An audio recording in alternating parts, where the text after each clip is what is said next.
What's going on, College Football Nation? My name is Ben Ledoux, and you're watching the Voice of College Football Recruiting channel. You can follow my socials, X and Instagram at BallByBen. And in this video today, we are continuing our 2026 Blue Chip Recruiting Class Series with the number 18 player in the nation, Keisean Henderson.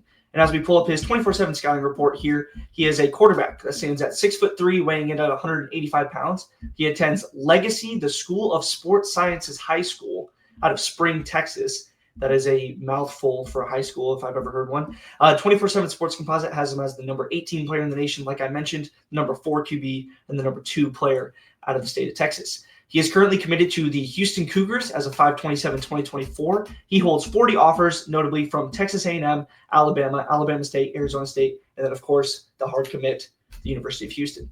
As we hop into his huddle highlights here, as you can see at the bottom, we got 15 minutes and 16 seconds of highlights. Respectfully, we're not watching all of that. We're just going to watch about 5 to 6 minutes and see what we can grab out of these highlights. So like all quarterbacks in this series, we've actually seen a lot in this top 20.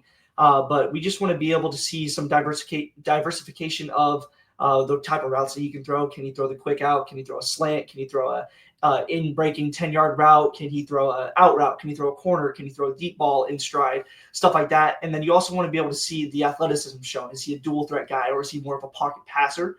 Or is he, very athletic to the sense where he can handle pressure and, throw the ball at awkward arm angles? If he gets out of this, that's insane. Oh my gosh, if he turns this into a touchdown, that's the nastiest. Okay. Yeah, this dude's definitely a dual threat, as we can see just based off that highlight right there. But we want to see him throw the ball at different arm angles. Is he able to sidearm it? If pressure's in his face, is he getting the ball away right away? We see a corner route right there thrown in an absolute pocket, so that's a great ball. He's going to get the ball back right here, and he's just going to take off. This guy does not look like a quarterback the way that he's running the football right now. I wonder if he has a track background, because that was gone. That was like a 70-yard touchdown. I'd be intrigued to see how he, spans up against other guys in this class like Ryder Lyons, Faison Brandon, Jared Curtis, other QBs notably in this class that are ranked higher than him. That was an absolute pill that was dropped in the bucket. Rolls out to the right, scanning. I like the progression read here. It looks like it's just 4 verts out of what's their school name again? Legacy, the School of Sports Sciences. So it looks like we just got like a 4 verts here out of all of his players. He's looking right, nothing there. It's kind of crowded. And then he just realizes that is this supposed to be his route, though, is what I'm wondering. Because it looks like he kind of just switches it up one more time. We'll watch this one more time. That was an absolute dot. Boom. In stride. Great hand sketch, too. So we'll watch his head progression here. So he rolls out to the right a little bit, realizes that there's nothing there, and then kind of feels that he kind of has like this corner strike look from his outside left receiver. Here we go. Red zone play. Pressure in his face. He's just going to evade and take off. So comparing it to, I don't like comparing players because I know that sometimes there's completely different playing styles here. But after watching that Ryder Lyons highlights, he was taking a lot. We'll stop that right there. We'll come back to the Ryder Lyons. I want to kind of just point out here, I wonder if his decision-making is a little iffy, because now I'm not a quarterback. I've never played quarterback in my life. I'm just a guy that watches, highlights and likes to make player analysis videos on it. So this right here, this dude right here is wide open, but he decides to take the long shot and let his wide receiver make a play. But hey, 6 is 6, so that's a great decision. But like I was saying about Ryder Lyons, you can see consistently that throughout that highlight video and throughout that video that I made in general, Ryder Lyons was consistently taking shots after the ball was released, and he was willing to stand in the pocket and make passes. So I'd be intrigued to see how Keisean Henderson handles the pressure in his face. If he's more of like a scrambler and likes to produce outside. There's the conclusion right there. He just took a shot. That D-end had an absolute freebie at him after breaking down this right tackle here, and undercuts him a little bit, but he decides to still throw this double route, it seems like. Yeah, takes a shot and still delivers a back shoulder dot too for 6. So that's a great play right there. 3-step drop, clean pocket, decides that nothing's there, and he's going to take off here, give a little shimmy shake. So he definitely is a dual threat quarterback, as we've been seeing a common theme out of these high school guys because they are just beating these other high school talents just based off pure athleticism. And he can throw the deep ball too. I mean, he's throwing these balls like 40, 50 yards too. So that's very impressive. Little red zone look. It looks like the offensive coordinator for the sports science, whatever long name, high school, pressure in his face, lets that go right there, right up the seam. Good layer on that ball too. Seems like they just want him to, play pure quarterback and let him make his progressive reads too in the offense, which I really like. Sometimes you see a lot of RPO in high school, kind of faking that initial run play and then handing the ball off is an option as well. Let's watch that one more time. I think that was very impressive to watch. 3-step drop, just steps right up in the pocket, realizes that he has something, takes a shot. I like that. The calmness in the pocket might be a little concerning for Keisean here. I kind of see him either, if he sees pressure right away. Oh my gosh. He threw that ball so far it was out of frame. If he sees something that he doesn't necessarily like and he sees the play kind of breaking down, the pocket breaking down a little bit, it looks like he wants to take off right away, which isn't a bad thing. Like you want a quarterback – that was a little underthrown. You want a quarterback that's able to, hurt a defense, especially after the pocket breaks down. So that's not a bad thing out of Keisean here. But I want to see him stand in that pocket, make some progressive reads, and just fire some darts like he did right there for a touchdown. Little play action. Just let the ball go. He hardly ever underthrows his deep ball, which I really like. It talks about his arm strength a lot. Here we go. I mean, there's a perfect example of an awkward arm slot angle. He's rolling out to the left and is able to flip his body, flip his hips, and still make a great play for 6. Here's up the seam again. This dude's a baller for sure. He is not shy to let that thing fly. Bar. Pressure in his face. Ooh. I love the layering on that football right there. Watch him just put this right over this kind of like, I don't know, kind of looks like a cover 2 almost because I think this cornerback kind of sits or it's a man look. Yeah. That's a great ball. Come in motion. Fake the handoff. He's got pressure in his face. Looks like a designed run. Yeah, he's shifty. He's very shifty. Definitely a dual threat quarterback. That's going to hurt you on his feet too. We'll watch a couple more plays here. We're getting to that 5-minute mark. That's a great ball. Right across the middle. There we go. We see again. So we've seen him be able to throw the corner route. We've seen him be able to throw the in routes, and we also seen him be able to throw the deep ball. I'd like to see some timing. So here is where I'm a little – oh, my gosh. Oh, my gosh. That was a great throw. But here I'm a little concerned. Let's just watch this pocket develop.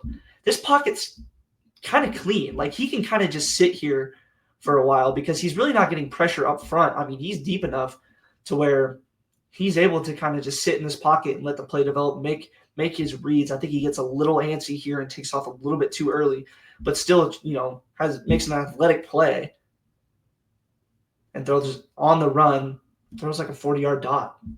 It's a great ball. Watch 2 more highlights here. Steps up in the pocket, makes a dude miss. Oh my gosh. Yeah.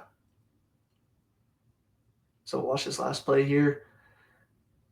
3-step drop. Just lets the ball go. So he's got a deep ball. Yeah, that's proven time and time again. So 5 minutes and 47 minutes of highlights. There's a couple things that I want to point out. I really like the deep ball ability. We saw him be able to layer footballs across the middle. And then I think his best trait is be able to, throw those corner routes in the red zone and be able to put it over a corner in man coverage, or if a cheating corner in cover 2, he's able to layer it too. So we saw that ability as well. I would like to see him sit in the pocket just a slight bit more and really make those progressive reads to really show those college coaches, show the University of Houston that he's able to stand in the pocket, maybe take a shot occasionally and still deliver a great ball. So we'll read his scouting report here by Gabe Brooks. Pull that up. Let's see. Viewed early in high school career as a multi-personal two-way athlete, but now represents an established bona fide elite QB prospect at this stage. legitimately 6'3", 185 pounds with lean, sinewy, whatever that, I don't know. I need to look that word up later. Build, but ample space to clear the 200-pound threshold. Provides unique athleticism at the QB position, supported by strong track and field data and respectable combine testing results. I promise you, I did not know that he was a track guy, but you can tell the way that he runs, he was a track guy. So I'm glad that, me and Gabe Brooks were able to see eye to eye there. Presents a dangerous improvisational threat in off-schedule situations. Feel for the QB position took noticeable strides in 2024. Showed progression awareness with encouraging accuracy, ball placement, and deep ball touch. Short time from end of 2024 into the spring of 2025, elite camp circuit revealed. Dude, Gabe Brooks, I have a degree, but some of these, these are some big words. Burgeoning of velocity in the short to intermediate range, whether firing over the middle to the top of boundaries. A top 2 performer at an absurdly loaded Elite 11 Austin Regional in March 2025, an event that featured numerous Power 4 caliber QBs across multiple classes. May need some time to reach physical peak. Will take another key step when the promising camp velocity translate consistently in pads. One of the most intriguing prospects in the country's 2026 class, regardless of position, projects as a high major difference maker who could become a coveted high-round draft candidate. So when we read these scouting reports a lot, it seems like they love to bring up that high-caliber round draft prospect candidate, you know what I mean? Which is really hard to, talk about because some of these kids, unfortunately, are not going to pan out at the NCAA level. I mean, if every 5-star panned out in the NFL, I mean, the 5-star rating would be, like a lottery pick for some of these guys. But I agree with this scouting report for the most part. I mean, 6'3", 185 pounds lean in high school isn't a bad thing, but once he gets to that next level, I talk about this a lot. It almost seems like for every player, once he gets up to that 200-pound range, with his multi-positional two-way athlete, you know what I mean? Dual threat quarterback, he's going to be exceptional and really hurt players or really hurt defenses when the play breaks down on it with his feet and having the ability to make those awkward throws, you know what I mean, on the run. We've seen him roll out to the left and make a sidearm throw for a touchdown too. So he definitely can play the QB position. And, he's already taking noticeable strides, apparently based off what Gabe Brooks was saying in that year, 2024. So I really like the way that his career is progressing. And I like the way that he's able to continue to progress. You know what I mean? Like Gabe Brooks is talking about it consistently, like going into his 2025 elite camp circuit, he's going to be going against some elite guys. So I'd like to see how he plays against them and really shows the strides that he's taken from his sophomore season, from his junior season, and then going into his senior season. So we'll just hop quickly to end the video into his the Houston Cougars 2026 football commits composite ranking of 61. So Keisean is a huge land for the Cougars here. The only 5-star, but the others just being 3 stars, which isn't bad. But I want to see if he's got an offensive tackle coming in, 6'5", 295, which is really good. He's got a interior offensive lineman, 6'4", 290, which is good. But he's also got 2 wide receivers coming in, which is very nice to see and build a relationship. So I bet he's already probably worked with Keisean Roberts before, him being from Texas as well. 6'4", 175. That guy's going to be a monster. And then Jeremiah Bushnell, 6'1", 185 from Iowa. So, yeah, Keisean Henderson, a really great player. We've seen just based off the scouting report and what we've seen on the huddle highlights, he's going to be it's going to be very interesting to see his progression throughout his senior year and then into his freshman and sophomore year, junior years at the Houston Cougars and how they decide to use him because we've seen the track background. So that dual threat ability for the QB is going to make him an animal at the QB position and at the next level. So my name is Ben the Dew. You can follow my socials, X and Instagram at BallByBen, and make sure to tune into the next video and as we round out the top 20 recruits. So thanks for watching. Peace, y'all.